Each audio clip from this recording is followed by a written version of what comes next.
Hello everyone, welcome back to my YouTube channel. आज की video में हम क्लास 11th बायोलॉजी का chapter excretory products and their elimination पढ़ने वाले हैं। देखो यार, ये जो वीडियो होगी ये उस चैप्टर का नेक्स्ट पार्ट होने वाला है, कह सकते हैं सेकंड पार्ट होने वाला है। अब जिन लोगों ने पार्ट 1 नहीं देखा है या फिर जिन्होंने देखा भी है तो एक बार हम जल्दी से रिवाइज़ कर लेते हैं। जिन लोगों ने पार्ट 1 देखा हुआ है उनकी रिवीजन हो जाएगी, और जिन्होंने पार्ट 1 नहीं देखा है उनको थोड़ा थोड़ा आइडिया लग जाएगा कि इस चैप्टर में क्या क्या चीज़ें आपने मिस कर दी हैं। देखो यार, अगर आपने नहीं देखी पहले वाली वीडियो, कोई बात नहीं, देख लेना अभी जाके, या तो आप ऐसा कर सकते हो पहले वो वीडियो देख लो, फिर ज़्यादा अच्छे से समझ आएगा, क्योंकि प्लेलिस्ट तो बनी हुई है, कहीं भागी नहीं जा रही कोई वीडियो, लेकिन देख लो, ठीक है। उसके बाद ये पार्ट देख लेना, ठीक है। अब देखो, समझते हैं हम जल्दी से रिवाइज़ करते हैं हमने क्या क्या चीज़ें पढ़ी थी। देखो यार, सबसे पहले तो हम जैसे कि सभी चैप्टर्स को पढ़ते हैं, हमने वही ट्रेंड फॉलो किया था। हमने सबसे पहले देखा, भाई चैप्टर का नाम है excretory products and their elimination, ठीक है। तो हमने मतलब जाना कि भाई एक्सक्रीटरी प्रोडक्ट से हम क्या कहना चाह रहे हैं और एलिमिनेशन वर्ड से क्या मतलब है। तो हमने कहा था भाई देखो, हम इस पूरे चैप्टर में बात करेंगे कि भाई हमारी बॉडी में एक्सक्रीशन का प्रोसेस होता है। एक्सक्रीशन की डेफिनेशन क्या थी?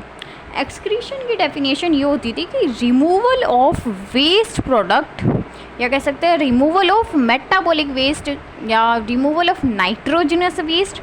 ये सारी डेफिनेशन हो सकती है एक्सक्रीशन की।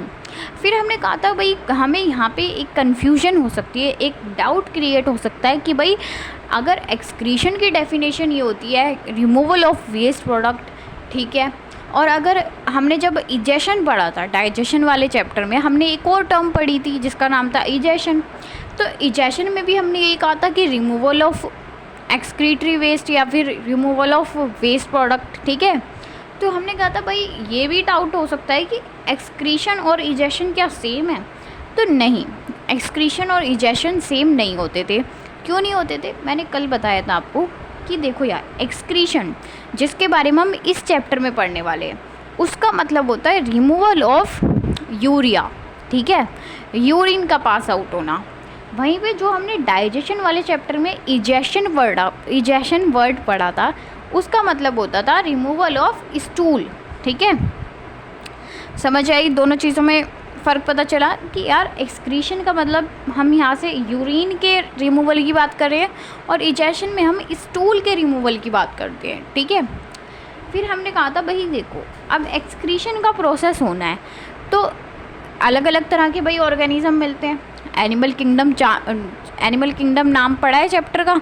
किसी ने अगर चैप्टर नहीं पढ़ा तो कोई बात नहीं, पढ़ लो यार, मैंने वीडियोस बनाई हुई हैं उस चैप्टर पे भी, आप वो वीडियोस देख लो, ठीक है।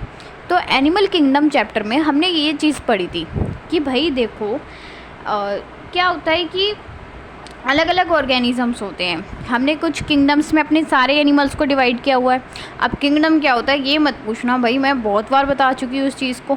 देखो यार, हम कहते हैं कि हमारे जो एनिमल्स हैं वो अलग अलग किंगडम्स में डिवाइडेड है। कौन कौन से किंगडम होते थे? पोरीफेरा हो गया, सीलेंट्रेटा हो गए, ठीक है।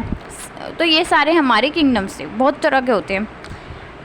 तो हम कहते हैं भाई हमने देखा कल कि अलग अलग किंगडम्स में अलग अलग तरह के एक्सक्रीटरी ऑर्गन्स प्रेजेंट है। अब भाई एक्सक्रीटरी ऑर्गन्स क्या है? देखो यार, कोई प्रोसेस होएगा, ठीक है। एक जैसे हमने डाइजेशन का प्रोसेस पढ़ा था, तो डाइजेशन में हमने कहा था भाई डाइजेस्टिव सिस्टम इन्वॉल्व होता था। तो उसी तरीके से एक्सक्रीशन होना है। एक्सक्रीशन का एक लंबा सा प्रोसेस है। अगर वो प्रोसेस होएगा तो उसमें भी तो कुछ हमारे ऑर्गन्स पार्टिसिपेट करेंगे ना। भाई डाइजेशन कौन कौन करा रहे थे हमारा? भाई डाइजेशन के लिए तो इतने सारे ऑर्गन्स इन्वॉल्व थे। कौन कौन से? बक्कल कैविटी हो गई, ईसोफेगस वगैरह, ये सब चीज़ें। तो उसी तरीके से एक्सक्रीशन में भी कुछ ऑर्गन्स हेल्प करते हैं। तो कल हमने देखा था भाई देखो, अलग अलग ऑर्गेनिज्म में अलग अलग तरह के एक्सक्रीटरी ऑर्गन्स थे, ठीक है। हमने कहा था भाई वो चीज़ हमें याद करनी थी, और मुझे पूरा यकीन है आपने वो चीज़ याद कर ली होगी, ठीक है। फिर उसके बाद में हमने कहा भाई देखो, ये तो बात हो गई थी कि अलग अलग ऑर्गेनिज्म में कौन कौन से ऑर्गन प्रेजेंट हैं। फिर हमने कहा ठीक है जी, ये बात हो गई।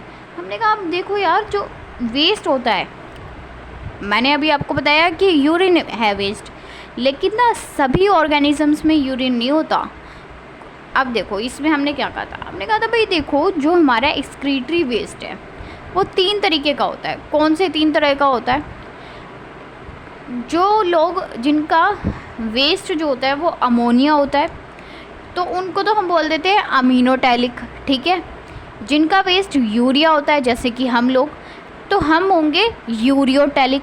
वहीं पे कुछ ऑर्गेनिजम्स में यूरिक एसिड भी होता है, यूरिक एसिड भी वेस्ट प्रोडक्ट होता है तो उनको हम बोल देते हैं यूरिकोटैलिक, ठीक है। यहाँ तक समझ आ गया। हमने कहा था भाई देखो जो अमोनिया होता है वो सबसे ज़्यादा खतरनाक होता है, सबसे ज़्यादा टॉक्सिक होता है, ठीक है। फिर हमने कहा था जो यूरिन है जो हमारी बॉडी में होता है वेस्ट प्रोडक्ट ह्यूमंस की, तो यूरिन जो होता है वो भी है थोड़ा सा हार्मफुल है, लेकिन जितना अमोनिया हार्मफुल है ना उससे कम है, ठीक है। फिर जो यूरिक एसिड होता है यार वो तो ना के बराबर हार्मफुल है, ठीक है। अब यार जो चीज़ बहुत ज़्यादा हार्मफुल है उसको तो हमें बॉडी से जल्दी निकालना पड़ेगा, उसको हम स्टोर नहीं कर सकते अपनी बॉडी में।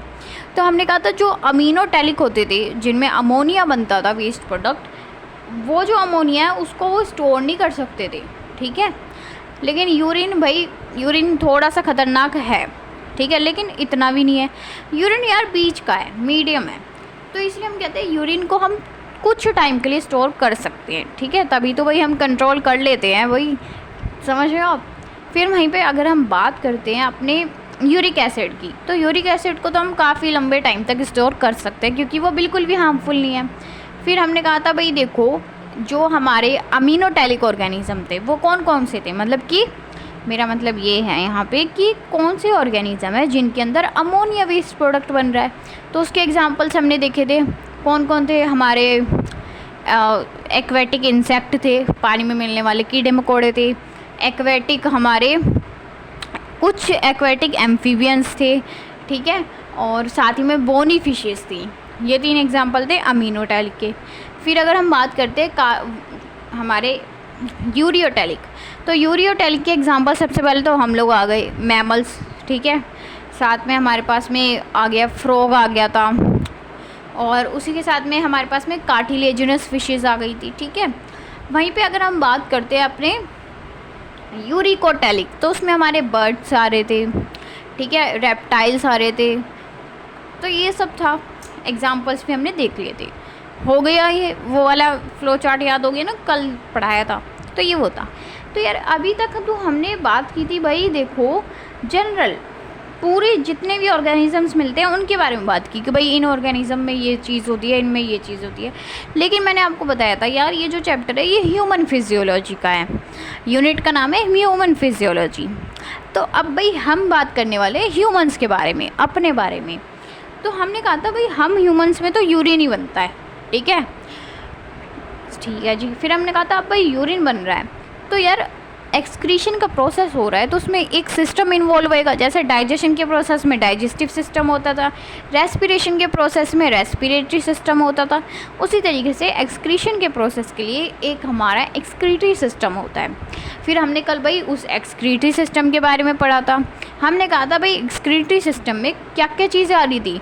हमारे पास में सबसे पहले 2 किडनी आ रही थी, ठीक है, फिर हमारा यूरेटर आ रहा था, फिर हमारा यूरिनरी ब्लैडर आ रहा था, फिर हमारा यूरेथ्रा आ रहा था, ठीक है। और हमने एक एक पार्ट को डिटेल में पढ़ लिया था, डिटेल में स्टडी करी थी, उनके डायग्राम्स देखे थे, उनका इंटरनल स्ट्रक्चर भी देखा था, ठीक है।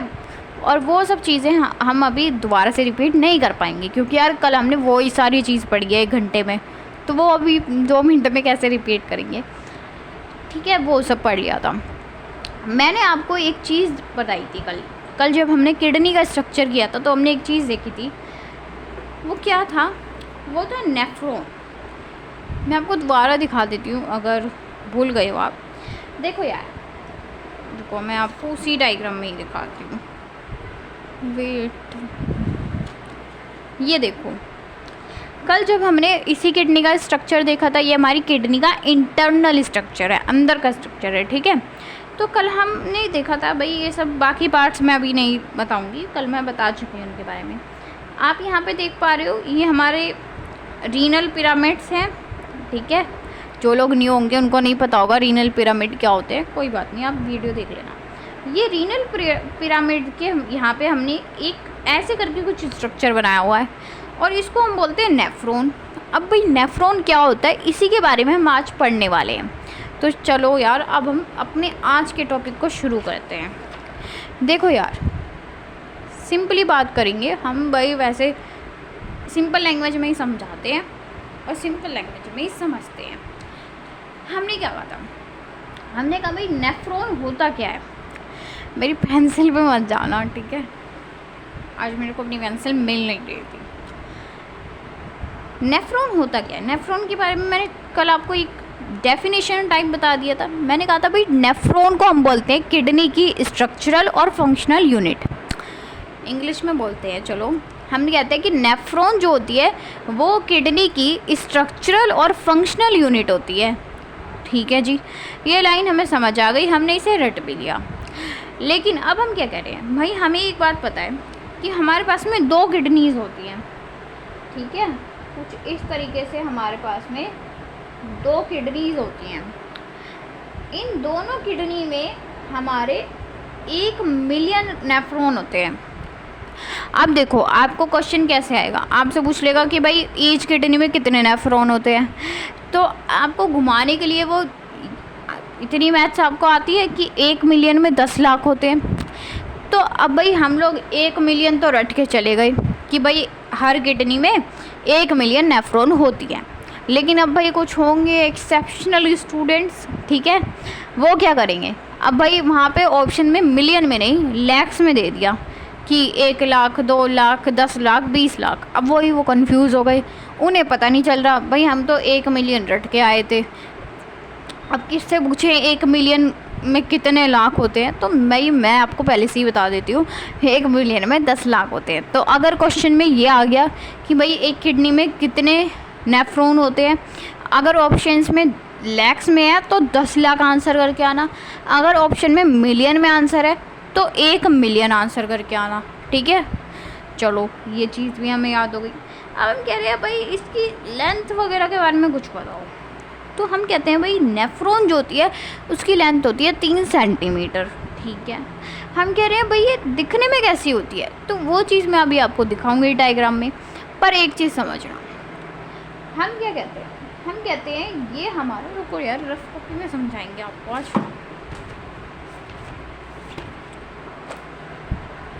हमने जब कल किडनी का स्ट्रक्चर किया था तो हमने देखा था, पहले मैं आपको किडनी बना देती हूँ। यहाँ पे किसकी किडनी बन रही है प्लीज़ कमेंट में बता देना। हम कह रहे थे किडनी में यार 2 पार्ट्स होते थे। कौन कौन से 2 पार्ट्स, एक तो होता था अपना बाहर वाला पार्ट, ये किडनी का बाहर वाला पार्ट है जिसको हम कह रहे थे कोर्टेक्स। ये हमारी किडनी का बाहर वाला पार्ट है, इसको हम बोल रहे थे कोर्टेक्स। ठीक है, और जो अंदर वाला पार्ट हो रहा था उसको हम कह रहे थे मेड्यूला। ठीक है, फिर हमने कहा था भाई मेड्यूला वाले रीजन में ना हमारे कुछ ऐसे पिरामिड शेप के स्ट्रक्चर प्रेजेंट थे, ऐसे करके। तो बना लेते हैं उन पिरामिड शेप के स्ट्रक्चर्स को। ठीक है, अब हम क्या कह रहे थे, हमने बोला कि भाई ये नेफ्रॉन कहाँ प्रेजेंट होगा। तो अब मैं ना इस एक रीनल पिरामिड को बड़ा करके बना रही हूँ। ठीक है, ठीक है, ये समझ आ गया। अब हम कह रहे हैं भाई ये नेफ्रॉन कहाँ प्रेजेंट होता है किडनी में। तो हम कहते हैं भाई देखो, ये जो हमारा रीनल पिरामिड है ना, ये इसके अंदर घुसे होते हैं। लेकिन कैसे, इनका जो नेफ्रॉन का मोस्टली पार्ट होता है ना, ज़्यादातर जो पार्ट होता है वो तो यहीं पे होता है। अभी आपने नेफ्रॉन का स्ट्रक्चर नहीं पढ़ा है, तो अभी मैं आपको सिंपल बना के दिखा रही हूँ कुछ इस तरीके का। ठीक है, जस्ट समझाने के लिए, इनकी लोकेशन को समझाने के लिए। तो नेफ्रॉन कुछ इस तरीके की होती है, देख रहे हो आप, बहुत थोड़ा सा ही पार्ट है जो हमारे रीनल पिरामिड में है। और रीनल पिरामिड में होने का मतलब क्या है कि मेड्यूला में है। भाई ये रीनल पिरामिड कहाँ पे आता है, मेड्यूला में आता है। तो यहाँ से हम क्या बोलना चाह रहे हैं, मेरे वर्ड्स पे ध्यान देना। हम कह रहे हैं ये वाला जो पार्ट है, ऊपर वाला जो पार्ट है वो कोर्टेक्स है, ये वाला जो पार्ट है ये हमारा मेड्यूला है। तो मैं क्या कहना चाह रही हूँ, मैं कहती हूँ भाई जो हमारी नेफ्रॉन होती है ना, वो ज़्यादातर हमारे कोर्टेक्स वाले रीजन में है और बिल्कुल थोड़ी सी नेफ्रॉन हमारे मेड्यूला वाले रीजन में है। ये बात समझ आ गई? ठीक है, अब आगे देखते हैं। तो हमने यही यहाँ पे लिखा भी हुआ है अपने नोट्स में कि भाई जो ज़्यादातर हमारी नेफ्रॉन का पार्ट होता है वो कॉर्टेक्स में होता है और फिर बहुत ही थोड़ा सा पार्ट हमारे मेड्यूला के अंदर होता है। अब मैं आपको नेफ्रॉन का स्ट्रक्चर दिखाती हूँ। अरे यार मतलब पूरा डायग्राम मेरा ख़राब हो गया। मैं इतना साफ डायग्राम बना के लाई थी आपके लिए इस बारी, बट चलो कोई बात नहीं, आप समझो। देखो यार हमारी जो नेफ्रॉन होती है वो कुछ इस तरीके की दिखती है। यार ये जो इंक थोड़ी सी फैल गई है इस पर ध्यान मत देना, मैंने बहुत साफ डायग्राम बनाया था, यहाँ पे पानी गिरा हुआ था और हो गया ऐसा। अब देखो यार मैं यहाँ पे क्या बोलती हूँ, मैं कहती हूँ भाई ये हमारी किडनी का स्ट्रक्चर है, सॉरी यार नेफ्रॉन का स्ट्रक्चर है। अब मैं आपको एक एक पार्ट के बारे में थोड़ा सा बताती हूँ, उसके बाद हम डिटेल में तो पढ़ेंगे। ये जो आपको कुछ इस तरीके का स्ट्रक्चर दिख रहा है ऐसे, ये जो स्ट्रक्चर होता है इसको हम कहते हैं बोमेन्स कैप्सूल। ठीक है, क्या बोलते हैं? Bowman's capsule. ठीक है, फिर हम कह रहे हैं ये कुछ आगे जाके इस तरीके का हो रहा है, इसको हम बोलते हैं पीसीटी। पीसीटी की फुल फॉर्म क्या होती है? Proximal convoluted tubule. अब यही इसका नाम क्यों होता है बताएंगे अभी, बस अभी आप समझो इतना। फिर आपको ये कुछ ऐसा लूप जैसा स्ट्रक्चर दिख रहा है, इसको हम बोलते हैं लूप ऑफ हेनले। ठीक है, फिर दोबारा से ऐसे टेढ़ी मेढ़ी लाइन, इसको बोलते हैं डीसीटी। ठीक है, फिर उसके बाद में ये जो है इसको हम वैसे बोलते हैं कलेक्टिंग डक्ट। लेकिन मैं आपको एक चीज़ क्लियर कर देती हूँ, ये जो हमारी कलेक्टिंग डक्ट होती है ये नेफ्रॉन का पार्ट नहीं होती है। अब क्यों नहीं होती है, और इस चीज़ को बिल्कुल दिमाग में सेट करके जाना कि कलेक्टिंग डक्ट नेफ्रॉन का पार्ट नहीं होती है। अब मैं ऐसा क्यों बोल रही हूँ, आपको पता है क्वेश्चन दे देंगे कि बताओ नेफ्रॉन का पार्ट इनमें से कौन सा नहीं होता, और ऑप्शंस दे देंगे आपको। उसमें ऑप्शन में अगर दे दिया कलेक्टिंग डक्ट तो आप उसको टिक करके आओगे कि भाई कलेक्टिंग डक्ट हमारे नेफ्रॉन का पार्ट नहीं होती है। ठीक है, समझ आ गया। अब भाई क्यों नहीं होती है, क्योंकि यार ये जो कलेक्टिंग डक्ट है ये किस तरीके की है? कलेक्टिंग डक्ट कुछ नहीं है, यहाँ पे बहुत सारी नेफ्रॉन्स जाके ओपन हो रही है, खुल रही हैं। ठीक है, तो इसलिए यार इसको हम नहीं बोलते कि ये नेफ्रॉन का पार्ट नहीं होता, नेफ्रॉन बस अपनी यहाँ तक के है। ठीक है, अब मैं ना आपको ये सिंपल थोड़ा अलग बना के दिखाती हूँ, इसमें आपको अगर समझ में नहीं आ रहा फिर उसमें मैं आपको चीज़ें समझाऊँगी। देखो यार हमारी जो नेफ्रॉन है कुछ इस तरीके की है।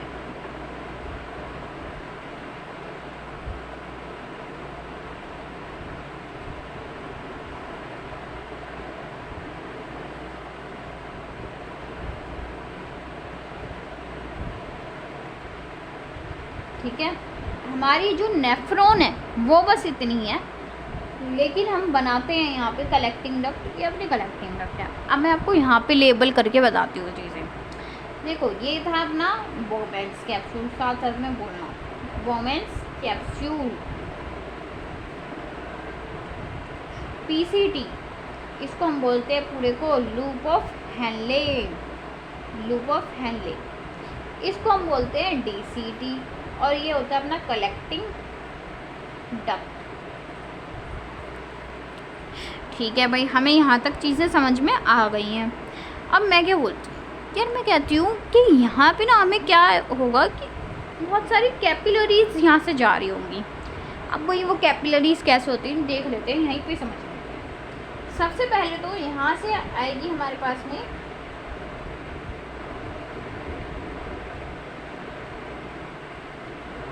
देखो ध्यान देना, ये जो आ रही है अपनी ये वाली, इसको हम बोलते हैं एफरेंट।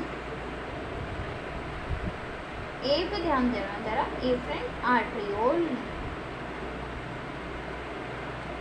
ये जो आई इसको हम बोलते हैं एफरेंट आर्टियोल। ठीक है, ये जो होती है इसको हम बोलते हैं एफरेंट आर्टरियोल।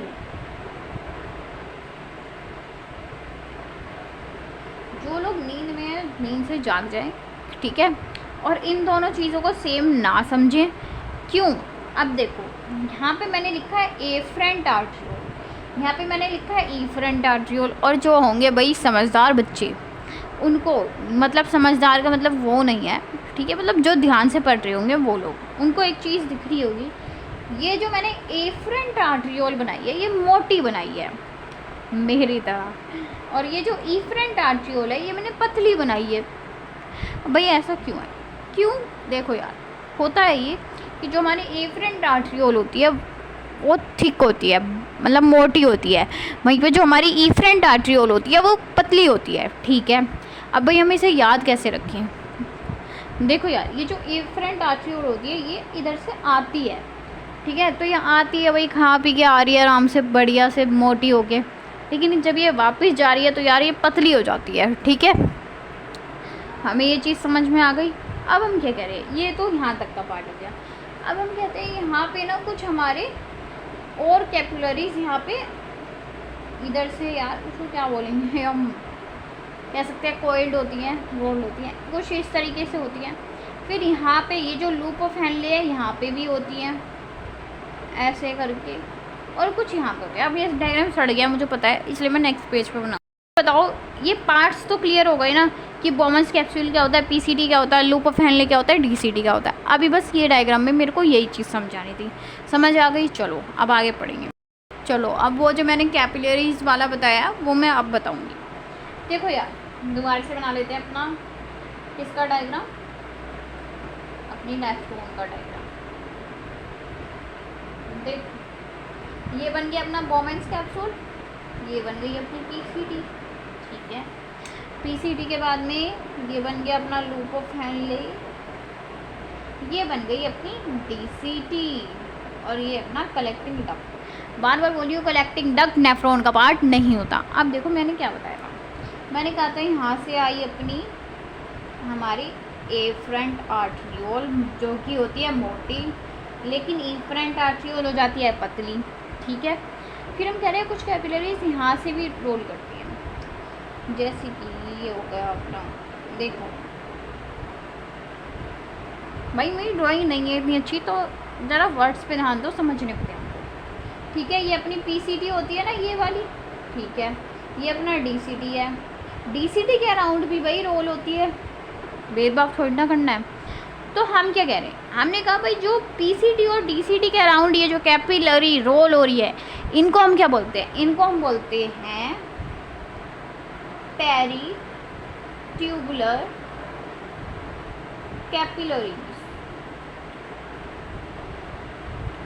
मैंने क्या कहा, मैंने कहा भाई देखो यहाँ पे हमारे पास में दो पार्ट्स हैं, पीसीटी प्रॉक्सिमल कॉन्वुलेटेड ट्यूब्यूल और डीसीटी डिस्टल कॉन्वुलेटेड ट्यूब्यूल। हम कहते हैं इनके अराउंड कुछ कैपिलरीज ऐसे रोल हो रही होती है, ठीक है।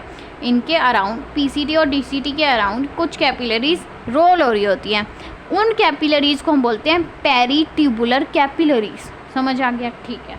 अब मैं कह रही हूँ तो पीसीटी और डीसीटी की बात हो गई। भाई एक और पार्ट भी है हमारे नेफ्रॉन के पास में, कौन सा, लूप ऑफ हेनले। हम कहते हैं लूप ऑफ हेनले के पास में नहीं होंगी क्या कैपिलरीज? भाई होती है, लूप ऑफ हेनले के पास में भी कैपिलरीज होती हैं। कैसे होती हैं? वो भी कुछ इस तरीके की होती हैं, कुछ इस तरीके की होती हैं वो हमारी कैपिलरीज, ठीक है। अब भाई आप देख रहे हो कि भाई ये जो एक जाल जैसी कैपिलरीज हैं यार, इनको हम क्या बोलते हैं, इनका नाम अलग होता है, इनको हम पेरी ट्यूबुलर कैपिलरीज नहीं बोलते, पेरी ट्यूबुलर कैपिलरीज बोलते हैं पीसीटी और डीसीटी वाली को। भाई लूप ऑफ हेनले अलग है भाई थोड़ा सा, इसकी कैपिलरीज को क्या बोलते हैं, इनको हम लोग बोलते हैं वासा रेक्टा, ठीक है। इनको हम बोलते हैं वासा रेक्टा। अब हमने क्या चीज़ बोली, दोबारा से एक बार रिवाइज करते हैं। हमने कहा भाई देखो ये था अपना बॉमन्स कैप्सूल, इसके पास से जो कैपिलरीज जा रही थी मतलब आर्ट्रियोल्स, ये जो आई मोटी वाली इसको हमने कहा इसको हमने क्या कहा था, एफरेंट आर्ट्रियोल, ठीक है। ये जो पतली वाली है इसको कहा था इफरेंट आर्ट्रियोल, ठीक है। हमने कहा भाई अब पीसीटी और डीसीटी के अराउंड जो कैपिलरीज रोल हो रही है उनको हमने नाम दिया था पेरी ट्यूबुलर कैपिलरीज, ठीक है। हमने कहा भाई ये जो हमारा लूप ऑफ हेनले है इसके अराउंड भी कैपिलरीज होती हैं, उनको हम कहते हैं वासा रेक्टा, ठीक है। समझ आ गई ये चीज़। चलो अब आगे बढ़ते हैं। अब देखो यार हम क्या कहते हैं, हम कहते हैं जो हमारी नेफ्रॉन होती है ना यार वो दो पार्ट्स में डिवाइडेड है। एक को हम कहते हैं ग्लोमेरुलस और दूसरे को हम बोलते हैं रीनल ट्यूब्यूल्स। जो हमारा ग्लोमेरुलस वाला पार्ट है इसके अंदर क्या चीज़ होती है, हम कहते हैं जो ग्लोमेरुलस होता है वो कुछ नहीं होता, वो कैपिलरीज का गुच्छा होता है। इसी को इंग्लिश में हम बोल देते हैं टिफ्ट ऑफ कैपिलरीज। ठीक है, हमने क्या कहा, हमने कहा भाई जो हमारा ग्लोमेरुलस होता है वो कुछ नहीं है, वो कैपिलरीज का गुच्छा है जिसको हम बोल देते हैं टिफ्ट ऑफ कैपिलरीज। ठीक है, हम कहते हैं ये जो होता है ये राइज होता है हमारे एफरेंट आर्ट्रियोल से। सिंपली हम किसे बोल रहे हैं, देखो यहाँ पे देखना डायग्राम में समझाती हूँ। ये जो बोमेंस कैप्सूल है इसको थोड़ा सा बड़ा करके बना लें। आई हाय क्या बन गया, देखो आई मेरा पैर छू गया।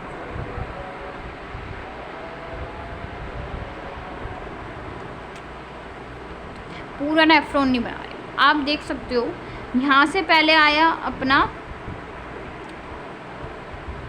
मोटी सी एफरेंट आर्ट्रियोल आई, फिर ये पतली हो गई, ये एफरेंट आर्ट्रियोल, ये इफरेंट आर्ट्रियोल। लेकिन यार बीच में क्या है, ये वाला पार्ट क्या है, ये वाला पार्ट क्या है, इसको हम बोलते हैं ग्लोमेरुलस। दोबारा बोलो, ग्लोमेरुलस, नॉट ग्लो जो कि स्किन पे आता है और ना ही ग्लो एंड लवली। ठीक है, इसको हम बोलते हैं ग्लोमेरुलस। मैंने कहा भाई ये हमारा बोमेंस कैप्सूल है, यहाँ से ये आई अपनी एफरेंट आर्ट्रियोल, ये थी इफरेंट आर्ट्रियोल, इनके बीच में ये जो दिख रहा है हमें, इसको हम बोलते हैं ग्लोमेरुलस। ठीक है, हम बोल सकते हैं कि जो ग्लोमेरुलस है वो आया कहाँ से, वो एफरेंट आर्ट्रियोल से आया। ठीक है भाई, इतनी सिंपल सी बात है और यही चीज़ हमने यहाँ लिखी हुई है। ठीक है, फिर हम कह रहे हैं रीनल टिब्यूल। भाई रीनल टिब्यूल कहाँ पे प्रेजेंट होती हैं, रीनल टिब्यूल्स होती है हमारे बोमेंस कैप्सूल में, पीसीटी में, लूप ऑफ हेनले में और डीसीडी में। भाई वही देखो, ये अपनी पेरीट्यूबुलर कैपिलरीज हो गई, ये अपना वासा रेक्टा हो गया। बस यार यही सब चीज़ें थी। ठीक है, अब आगे क्या बोलते हैं हम, अब पढ़ने वाले हैं एक एक पार्ट को, हमारा जो नेफ्रॉन है उसका एक एक पार्ट पढ़ने वाले हैं डिटेल में। तो सबसे पहले कौन सा पार्ट आता है, बोमेंस कैप्सूल। ठीक है, अब ये जो बोमेंस कैप्सूल ऐसे है ना, इसको हमने ऐसे कर दिया, ये ऐसे है, इसको हमने ऐसे बना दिया। यहाँ पे पढ़ते हैं इसको। भाई देखो हमने ये तो देखा, ये क्या है, ये ग्लोमेरुलस है, ये अपनी एफरेंट आर्ट्रियोल है। भाई वो चीज़ ऐसे है, इसको हमने घुमा के ऐसे कर दिया, ये हमारा एफरेंट आर्ट्रियोल है, ये हमारा ग्लोमेरुलस है और ये इफरेंट आर्ट्रियोल है। ठीक है, मैं क्या बोलती हूँ, भाई देखो हमें ना यहाँ पे सिंपली बोमेंस कैप्सूल में कौन से सेल्स होते हैं उनके बारे में पढ़ना है। जिन लोगों ने मेरे से टिश्यू वाला चैप्टर पढ़ा होगा उनको ये चीज़ याद होगी कि मैंने वहीं पे ही बताया था कि हमारे पास में अलग अलग तरह के सेल्स होते थे। मैंने कहा था जो सिंपल स्क्वायमस एपिथेलियम होता था वो कहाँ पे प्रेजेंट होता था, बोमेंस कैप्सूल में। तो यहाँ पे देख सकते हो आप, ये हमारे बोमेंस कैप्सूल के अंदर आई लाइन है। तो ये जो साइडों पे देखने के लिए मिल रहे हैं पिंक कलर से आपको, ये हमारे वही स्क्वायमस सेल्स हैं। ठीक है, लेकिन आप देख रहे होगे यहाँ पे तो स्क्वायमस सेल है, बट ये ब्लू कलर से कुछ अलग सी शेप में कौन से सेल है भाई इनको हम कहते हैं पोडोसाइट। भाई इनको हम स्क्वायमस सेल क्यों नहीं कह रहे यार, ये है तो स्क्वायमस सेल ही, लेकिन ये ना इन्होंने थोड़ा सा बस बदल लिया अपने आप को। ये किस तरीके के हैं, देखो ये कुछ इस तरीके के सेल्स हैं ऐसे, इनको हमने कह दिया पोडोसाइट। समझ में आया, ये कुछ नहीं स्क्वायमस सेल ही हैं, पर इन्होंने अपना स्ट्रक्चर बदल लिया, ऐसे करके बना लिया, इनको हम कहते हैं पोडोसाइट।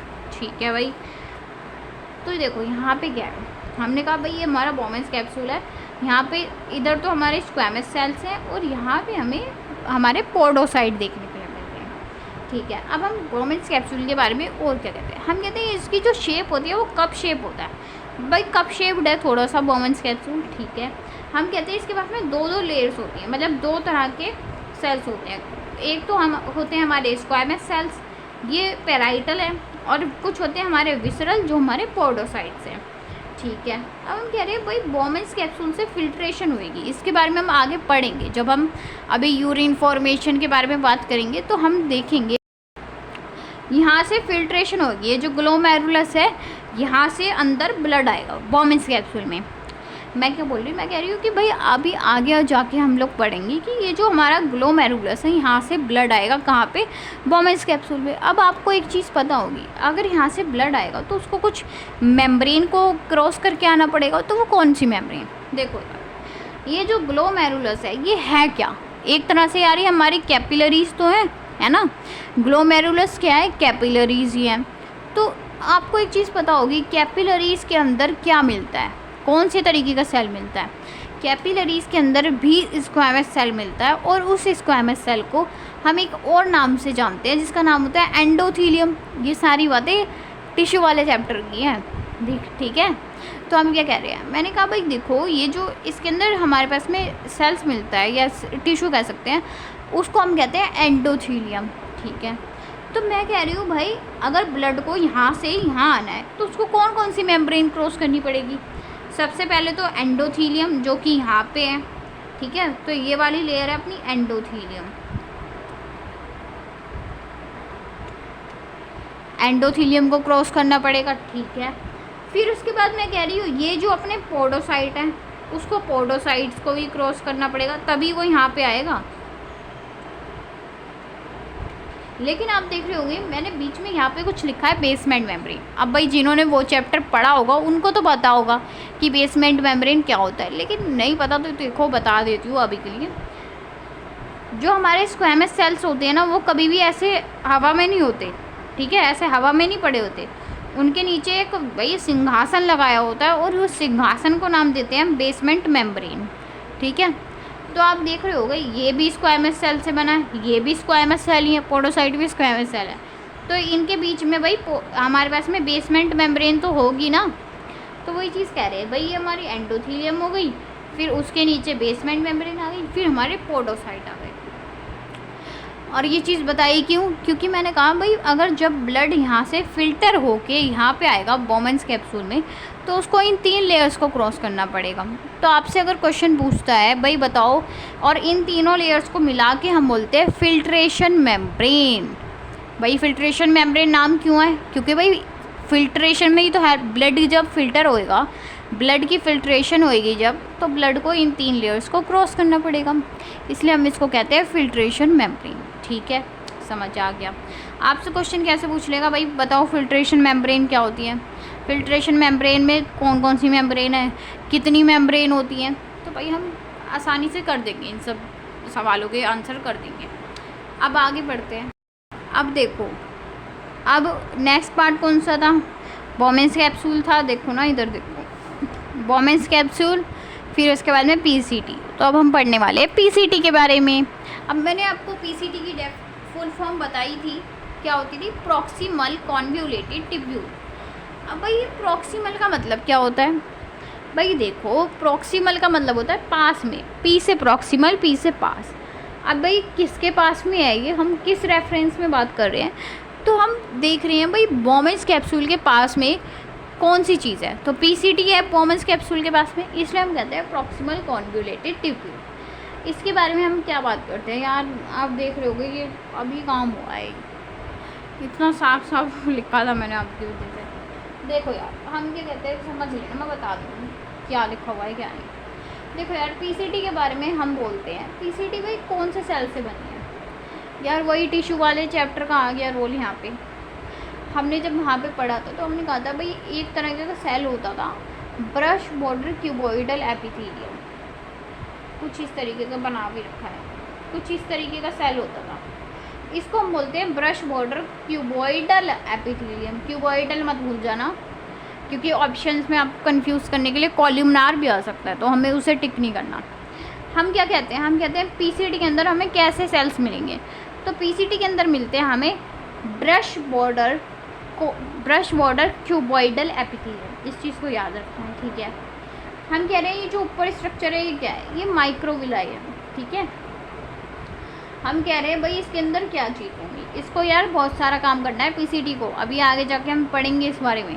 पीसीटी यार बहुत हार्ड वर्किंग है, ठीक है। तो इसके अंदर काफ़ी सारे माइटोकॉन्ड्रिया होते हैं, काफ़ी ज़्यादा रिजर्व फूड मटेरियल भी होता है, ठीक है भाई, समझ में आ गया मैं यहाँ तक। अब पीसीटी हो गया, फिर क्या आता है, लूप ऑफ हेनले आता है ना, लूप ऑफ हेनले भूल तो नहीं गए क्या होता है ये लूप ऑफ हेनले। तो अब इसके बारे में पढ़ते हैं। हम कहते हैं लूप ऑफ हेनले क्या होता है, भाई ये जो लूप ऑफ हेनले है ये 2 पार्ट्स में डिवाइडेड है, असेंडिंग और डिसेंडिंग। भाई असेंडिंग डिसेंडिंग ये क्या बात हो गई भाई, बताते हैं, देखो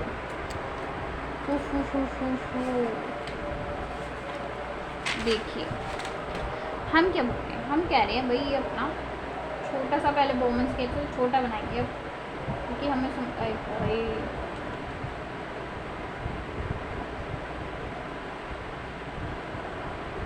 ये पीसीडी हो गई। अब हमें मेन तो भाई यही बनाना है अपना लूप ऑफ फैनले, तो मैं वही बनाऊंगी। ये अपनी डीसीटी हो गई, ये अपना कलेक्टिंग रखा है। देखो ये समझो लूप ऑफ फैनले, आपको दिख रहा होगा एक बारी तो ये नीचे आ रहा है, ठीक है, एक बारी ये ऐसे नीचे आ रहा है, एक बारी ये ऐसे ऊपर जा रहा है, दिख रहा है, एक बारी नीचे आ रहा है, एक बारी ऊपर जा रहा है। अब इतना तो पता होगा जो चीज़ नीचे आती है उसको क्या बोलते हैं, डिसेंडिंग, और ये है क्या, लूप ऑफ फैनले, तो इसको हम बोल देते हैं ये जो नीचे आ रहा है डिसेंडिंग लूप ऑफ फैनले। अब ये जो ऊपर जा रहा है इसको क्या बोलेंगे, असेंडिंग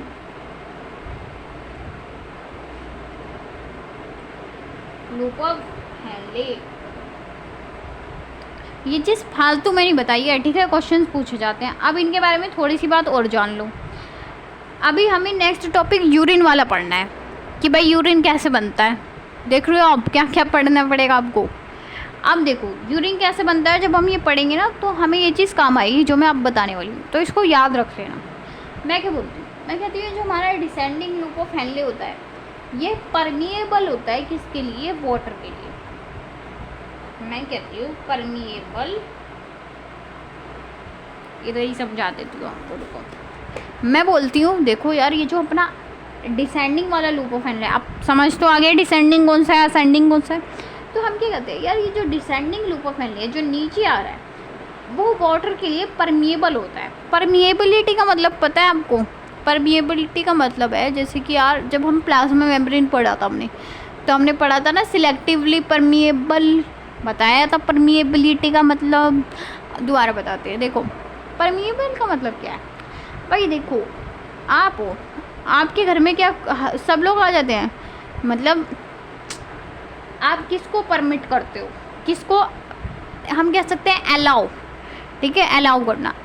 आपके घर में कोई भी आ सकता है जिसको आप जानते भी नहीं हो, वो भी आ जाएगा नहीं। या कोई ऐसा इंसान आ गया चोर डकैत सा लग रहा है, उसको क्या अपने घर में बुला लोगे, हाँ जी आ जाओ चोर जी आओ बैठो नाश्ता करो, ऐसे करोगे, नहीं आ सकता यार। आपके घर में वही लोग आ सकते हैं जिनको आप कैसे न करके जानते होगे, ठीक है, या फिर उसके साथ में कोई ऐसा पर्सन होगा जिसको आप जानते होंगे। बिल्कुल अनजान व्यक्ति तो आ नहीं सकता आपके घर में। तो हम क्या कहते हैं भाई, आप क्या हो, आपके घर में कौन परमिएबल है, कौन आ सकता है, कौन आ जा सकता है, कौन आपके घर में आसानी से आ सकता है, आसानी से जा सकता है, जिसको आप जानते हो, है ना। उसी तरीके से यहाँ पे क्या होता है परमिएबिलिटी का मतलब कि वही चीज़ कि कौन भाई लूप ऑफ फैनले के अंदर आ सकता है, कौन लूप ऑफ फैनले के से बाहर जा सकता है। तो हम कहते हैं जो हमारा डिसेंडिंग लूप ऑफ फैनले है, जो नीचे वाला लूप ऑफ फैनले है, वो वाटर के लिए परमिएबल है, यानी कि वो वाटर को आने भी दे सकता है, मतलब वाटर को आने जाने दे सकता है, ठीक है, अपने अंदर से, ठीक है। लेकिन इम्परमिएबल होता है सॉल्ट्स के लिए। सॉल्ट कैसे, सॉल्ट सोडियम हो गए, पोटेशियम हो गया, इनके लिए कोई वो नहीं है, इनसे दुश्मनी है, ये ना दिख भी नहीं सकते डिसेंडिंग लूप ऑफ फैनले के पास में, ठीक है, इतना समझ आया, ठीक है। वहीं पे असेंडिंग लूप ऑफ फैनले में क्या होता है, वो वाटर, उसकी वाटर से दुश्मनी है, ठीक है, वो वाटर को नहीं देख सकता अपने पास में, ठीक है जी, और वो सॉल्ट से उसकी दोस्ती है, सॉल्ट आ जा सकते हैं भाई, उसके घर में रिश्तेदार हैं। इतना समझ आ गया। हमने क्या कहा, हमने कहा भाई लूप ऑफ फैनले जो है वो दो पार्ट्स में डिवाइडेड है, डिसेंडिंग और असेंडिंग। डिसेंडिंग वाला वाटर को आने जाने दे सकता है, ठीक है, लेकिन सॉल्ट्स को आसपास भी नहीं भटकने देगा। वहीं पर जो असेंडिंग वाला है वो सॉल्ट्स को आने देगा, लेकिन वाटर से उसकी दुश्मनी है। यहाँ तक समझ में आ गया। अब भाई नेक्स्ट पार्ट कौन सा आता है, नेक्स्ट आता है हमारा डीसीटी। भाई डीसीटी क्या होता था, डिस्टल कॉन्वोल्यूटेड ट्यूब्यूल। भाई जैसे प्रॉक्सिमल का मतलब होता था पास, वैसे डिस्टल का मतलब होता है दूर। अभी देखो एक चीज़ समझो, ये बॉमन्स कैप्सूल है, इसके रिस्पेक्ट में हम बात कर रहे हैं। भाई जो चीज़ इसके पास में होगी उसको हमने कह दिया प्रॉक्सिमल कॉन्वोल्यूटेड ट्यूब्यूल, जो इससे दूर है उसको कह दिया डिस्टल कॉन्वोल्यूटेड ट्यूब्यूल।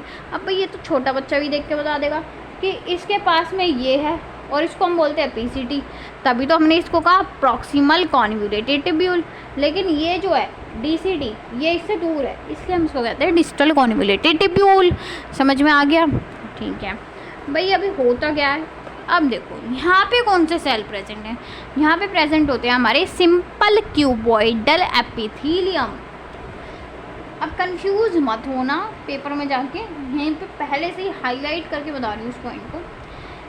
PCT में प्रेजेंट था अपना ब्रश बॉर्डर, PCT में मिलता है brush border cuboidal epithelium, DCT में मिलता है सिंपल क्यूबॉइडल एपिथेलियम। DCT में सिंपल ऐसे क्यूबॉइडल एपिथेलियम, PCT में मिलेगा ऐसे। डिफरेंस दिख रहा है? इसको बोलते हैं ब्रश बॉर्डर क्यूबॉइडल एपिथेलियम, इसको बोलते हैं सिंपल क्यूबॉइडल एपिथेलियम। मैं क्या बोल रही हूँ, एक पॉइंट समझ लो, जो PCT होता है यार वो बहुत ज़्यादा काम करता है, वो बहुत ज़्यादा काम करता है, तो उसको हमने स्पेशल तरह का सेल दे रखा है ब्रश बॉर्डर एपिथेलियम। DCT भी काम करता है लेकिन इतना ज़्यादा काम नहीं करता। अब जो इतना ज़्यादा काम नहीं कर रहा उसको हम अलग सा सेल क्यों दें, उसको हमने सिंपल सेल दे दिया। सिंपल काम कर रहा है, सिंपल सेल दे दिया, सिंपल क्यूबॉइडल एपिथेलियम। वहाँ पे मिल रहा है ब्रश बॉर्डर क्यूबॉइडल एपिथेलियम। 2-3 बार पढ़ोगे ना आराम से याद हो जाएगा। ठीक है, अब देखो आगे हम क्या कहते हैं, हम कहते हैं ये जो DCT होती है कलेक्टिंग डक्ट में खुलती है। भाई ये तो हमें पता ही है, हमने पढ़ लिया था इसको। अब हम कह रहे हैं जो हमारी कलेक्टिंग डक्ट होती है वो कहाँ पे खुलती है। भाई आपने एक चीज़ देखी होगी, आपके घर के बाहर में ड्रेन्स होती हैं, नालियाँ होती हैं, ठीक है। अरे यार देखो एक बात सुनो, आपके घर में पहले तो आप देखते हो कि आपके घर में कुछ ऐसे बनी होती हैं नालियाँ, भाई वॉश बेसिन लगा होता है। अब भाई हम तो ऐसी बात करते हैं, बिल्कुल ऐसे शर्माने की बात है। भाई देखो हमारे घर में वॉश बेसिन लगे होते हैं, ठीक है। अब ऐसा तो नहीं है भाई कि आपके घर का पानी घर में ही रुक जाता है। भाई हाथ धो रहे हो, वॉश बेसिन में धोते हो, तो वो पानी कहीं तो जाता है, वो नाली तो बनी होती है, ठीक है। हम कह रहे हैं कि भाई और भी काम में पानी यूज़ होता है, सिंक वगैरह में भी सिंक से पानी जा रहा है, वो भी नाली ही होती है, ठीक है। इतना ऐसे करने की ज़रूरत नहीं है।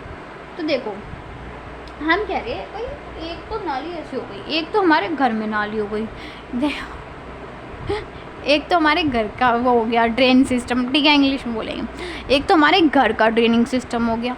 अब भाई आप देख रहे होगे बहुत सारे जो घर का ड्रेनिंग सिस्टम होता है वो एक कॉमन उसमें खुलता है, उसको हम क्या कहते हैं भाई, वो गली की नाली हो जाती है, गली का ड्रेन सिस्टम हो जाता है, ठीक है। आप समझ रहे हो। इंडिविजुअल बहुत सारे, ये हमारे बहुत सारे घर हैं, ठीक है, ये हमारे यहाँ पे बहुत सारे घर हैं, इन सभी घर का ये हमारा मतलब आ रहा है नाली का पानी, ठीक है, घरों का पानी आ रहा है, ये यहाँ पे खुलता है, ये एक कॉमन ड्रेन है, ठीक है, कॉमन एक ड्रेन है, इन सारी ये घरों की ड्रेन है, ये इंडिविजुअल घरों की ड्रेन है, ठीक है। ये जो इंडिविजुअल घरों की ड्रेन है ये इस ड्रेन में खुल रही है, ठीक है, समझ आ गया। फिर हम कह रहे हैं ऐसे ही भाई एक और गली होगी, उस गली में भी तो यहाँ पे घर हैं। अब ये जो इंडिविजुअल ड्रेन है ये घरों की है, यहाँ पे एक और ड्रेन सिस्टम आ गया। फिर आप देखते होंगे एक मतलब आपके मोहल्ले में ही कॉलोनी में एक बड़ा सा ड्रेनिंग सिस्टम होता होगा ऐसे करके, जहाँ पे बहुत बड़ा ऐसे गटर टाइप होता है, तो ये सारी नालियाँ वहाँ पे खुलती हैं। अब ये मतलब क्या है भाई ये समझाने का, देखो मैं आपको बस ये समझाना चाहती हूँ कि यहाँ पे क्या है, ये जो मैंने घर बनाया है ना इंडिविजुअल, ये अपनी नेफ्रॉन है, ठीक है। हम कह रहे हैं ये जो एक एक नेफ्रॉन है इनकी जो DCT खुल रही है वो खुलती है हमारे कलेक्टिंग डक्ट में, ये अपना कलेक्टिंग डक्ट है, ठीक है। मैंने कहा भाई ये इंडिविजुअल बहुत सारी, ये जो बहुत सारे घर है ना वो हमारी बहुत सारी DCT है। मैं क्या कह रही हूँ, मैं कह रही हूँ बहुत सारी जो नेफ्रॉन्स कह लो या DCT कह लो, बहुत सारी जो नेफ्रॉन्स की DCT है, या सिंपल बोलो बहुत सारी नेफ्रॉन खुल रही हैं कलेक्टिंग डक्ट में, ठीक है। फिर हम कह रहे हैं ये जो बहुत सारी कलेक्टिंग डक्ट हैं ये खुल रही है इस गटर में, यानी कि ये बहुत सारी कलेक्टिंग डक्ट खुल रही है डक्ट ऑफ बेलिनी में, समझ आ गया। देखो यार बहुत सारी नेफ्रॉन्स हैं वो खुल रही है एक बड़े से कलेक्टिंग डक्ट में। अब ये बहुत सारे कलेक्टिंग डक्ट है ये खुल रहे हैं और बड़े से हमारे डक्ट ऑफ बेलिनी में, ठीक है जी, वही समझ में आ गया। अगर समझ में ना आए तो यार थोड़ा सा दोबारा से पीछे करके 2-3 बार समझ लिया करो, हम भी ऐसे ही समझते थे, ठीक है। अब हमें ये चीज़ समझ में आ गई। अब मैं आपको अगर बताऊँ भाई पैथवे ऑफ यूरिन, तो ये चीज़ हम तब समझेंगे जब मैं आपको यूरिन फॉर्मेशन समझा दूँगी कि भाई यूरिन बनता कैसे है, ठीक है। अब देखो, अब आज हमने क्या क्या चीज़ें पढ़ी। आज हमने नेफ्रॉन का स्ट्रक्चर पढ़ा। नेफ्रॉन के बारे में हमने कहा भाई नेफ्रॉन क्या होता है, स्ट्रक्चर और फंक्शनल यूनिट होती है किडनी की। नेफ्रॉन भैया बहुत सारा काम करता है, यूरिन बनाने का काम करता है। हम कह रहे हैं नेफ्रॉन में सबसे पहले आएगा बोमन्स कैप्सूल, फिर आएगा हमारा पीसीटी, फिर आएगा लूप ऑफ हेनले, फिर आता है डीसीटी। हमने ये सारे पार्ट्स एक एक करके पढ़ लिए। अब हम नेक्स्ट वीडियो में क्या करने वाले हैं, अब हम नेक्स्ट वीडियो में करेंगे हमारा यूरिन फॉर्मेशन, ठीक है। बस यार ये तो हम फटाफट से कर देंगे, अब ख़त्म चैप्टर, ठीक है। अब मैं आपको ना एनसीईआरटी में दिखा देती हूँ हमने आज क्या क्या पढ़ लिया। देखो ये वाला पेज कल पढ़ लिया था, और भाई मैं आप पे ट्रस्ट कर रही हूँ कि आप पढ़ रहे होगे एनसीईआरटी। अब तो मैं आपको दिखा भी रही हूँ कि कितना पढ़ना है, क्या क्या पढ़ना है। ये हमने कल पढ़ लिया था, ठीक है। फिर हमने ये पार्ट भी कल पढ़ लिया था। अब उसके बाद में आज हमने क्या पढ़ा है, आज हमने भाई अपना नेफ्रॉन का स्ट्रक्चर पढ़ा है। ये देखो ये रहा अपना नेफ्रॉन का स्ट्रक्चर। अगर मैं आपको दिखाऊँ यहाँ पे, देखो ये अपनी एफरेंट आर्ट्रियोल है, इसको हमने सिंपल लैंग्वेज में बनाया हुआ है। ये देखो ये मोटी है, ये हमने पढ़ लिया। ये ग्लोमेरुलस होता है बोमेंस कैप्सूल में, ठीक है। ये अपना बोमेंस कैप्सूल है, ये हमें पता ही है। फिर ये पतली वाली, ये मोटी वाली एफरेंट आर्ट्रियोल बता दिया था। इफरेंट आर्ट्रियोल पतली वाली होती है, ठीक है। फिर आता है हमारा पीसीटी, कहाँ बनाया हुआ पीसीटी, ये रहा हमारा पीसीटी, ठीक है, पढ़ लिया। फिर पीसीटी के बाद में आता है हमारा लूप ऑफ हेनले, ये बना हुआ loop of Henle. Loop of Henle दो पार्ट्स में डिवाइडेड है, डिसेंडिंग लिम्ब और असेंडिंग लिम्ब, ठीक है। फिर उसके बाद में हम कहते हैं, फिर आता है हमारा डीसीडी। बस कलेक्टिंग डक्ट यहाँ पे दे रखा है, लेकिन ये इसका पार्ट नहीं होता, इस बात को याद रखना। फिर यहाँ पे कैपिलरीज यार वही हैं, देखो यहाँ से जो कैपिलरीज पीसीटी और डीसीटी में होती है उसको हम बोलते हैं क्या, हमारी क्या बोलते हैं, पेरिट्यूबुलर कैपिलरीज, ठीक है। और वहीं पे जो यहाँ पे लूप ऑफ हेनले में रोल होती है उसको हम वासा रेक्टा बोलते हैं। ये डायग्राम हमने पढ़ लिया। ये जो सारी चीज़ें हैं ये भी हम पढ़ चुके हैं, तो भैया प्लीज़ पढ़ लेना इस चीज़ को, ठीक है। अब देखो ये सब भी हमने पढ़ लिया है, ठीक है।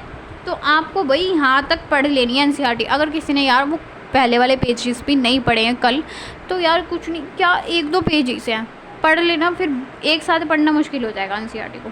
तो यहाँ तक कल पढ़ के आना, चीज़ों को याद करके आना, नहीं तो देखो भाई मेरे को मत कहना कि मार्क्स नहीं आएंगे। सब चीज़ें फॉलो करोगे तो आराम से आएंगे मार्क्स, ठीक है। ये सब चीज़ें पढ़ के आना, अब इतना याद करके आ जाना। फिर हम कल पढ़ेंगे यूरिन फॉर्मेशन। फिर क्या बचता है, यूरिन फॉर्मेशन। फिर हमारे पास में ये पीसीटी वगैरह के, ये हमारे पास में यूरिन फॉर्मेशन के अंदर ही आ जाते हैं। कल हम पढ़ेंगे यूरिन फॉर्मेशन, ठीक है। फिर उसके बाद में यार वही रास मैकेनिज़्म वगैरह, बस ये सब है, हो जाएगा चैप्टर, जल्दी से करेंगे अच्छे से। अब आपको क्या करना है, मैंने आपको बता दिया एनसीईआरटी पढ़नी है, इन नोट्स को बना लेना भाई, ठीक है। इतने भी बुरे नहीं है। और डॉक्टर बनना है तो भाई ये तो कुछ भी नहीं है, राइटिंग इससे बेकार राइटिंग दिखती है फिर डॉक्टर्स की। तो यार अगर आपको चीज़ें समझ आ रही हैं तो भाई प्लीज़ वीडियो को लाइक कर दिया करो, कमेंट वगैरह कर दिया करो वीडियो के नीचे। बिल्कुल भी नहीं करते हो भाई, बिल्कुल मोटिवेशन डाउन कर देते हो आप लोग।